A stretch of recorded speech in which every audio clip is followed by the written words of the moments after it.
Bismillahirrahmanirrahim.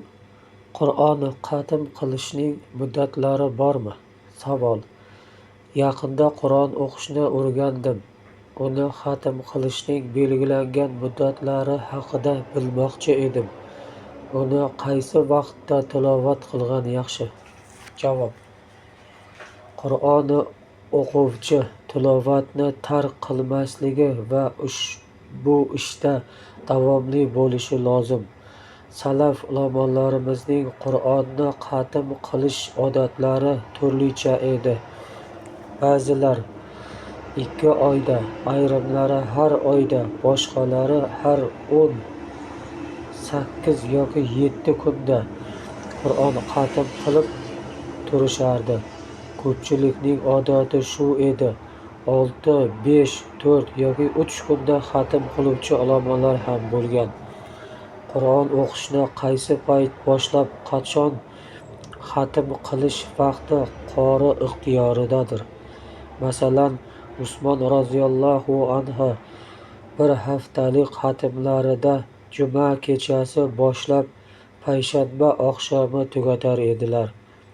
Abu Homid G'azzoliy Ihyo Ulumuddin kitobida xatmlarning afzali tungi va kunduzgi xatmdir. Kunduzgi xatm dushanba kuni bomdod namozining 2 rakatida yoki undan keyin tugatiladi. Tungi xatm juma kuni oqshom namozining 2 rakatida yoki undan keyin yakunlanadi deb yozganlar.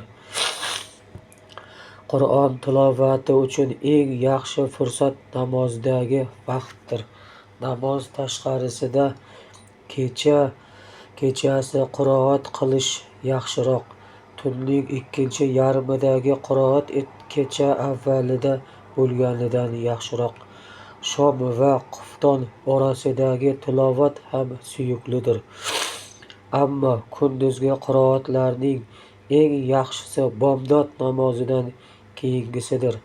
Qaysi vaqt bo'lmasin, Qur'on o'qishning karohiyati yo'q. Hatto namoz o'qish man qilingan paytlarda ham tilovat qilinaveradi. Yolg'iz xatm qiluvchi qori uni namozda tugatishi mustahabdir. Ammo namozdan tashqarida ko'pchilik bo'lib xatm qilish kecha yoki kunduzning avvalida bo'lgani yaxshi. Xatm kunida ro'za tutish ham mustahab. Ro'za faqat man qilingan kunlarda tutilmaydi. Tobe'inlardan Talha ibn Musayyib ibn Rafi va Habib ibn Abu Sog'id Qur'onni xatm qiladigan kunlari ro'zador bo'lar edilar. Xatm majlislarida Qur'on o'qishni biladiganlar ham, bilmaydiganlar ham hozir bo'lishi mustahabdir.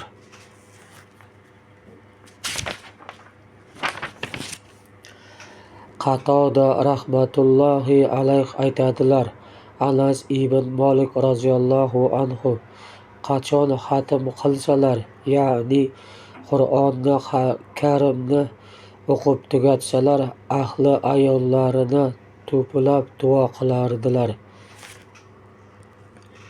Hakim ibn Utba dedilar: Mujohid bilan Abda ibn Abu Luboba kelishdi.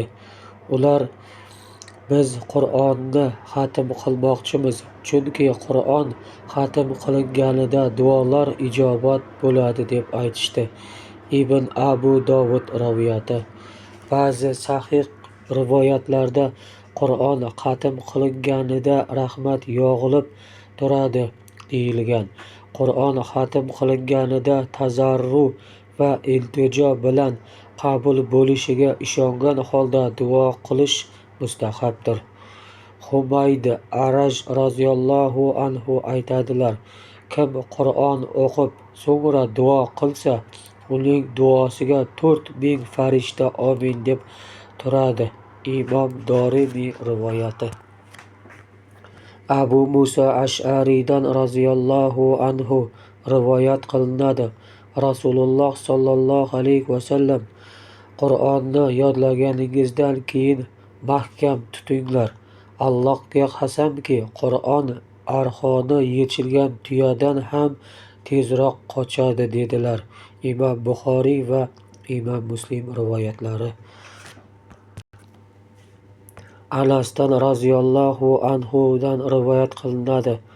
Rasululloh sollallohu alayhi vasallam: menga ummatimning savoblari ko'rsatildi. Ular orasida kishi masjiddan chiqarib tashlagan axlat uchun berilgan savob ham bor edi. Yana menga ummatimning gunohlari ko'rsatildi. Bir kishiga Qur'ondan biror sura yoki oyatni yodlash nasib etgach, uni unutganidan kattaroq gunohni ko'rmadim, dedilar. Imom Abu Dovud va Imom Termiziy rivoyatlari.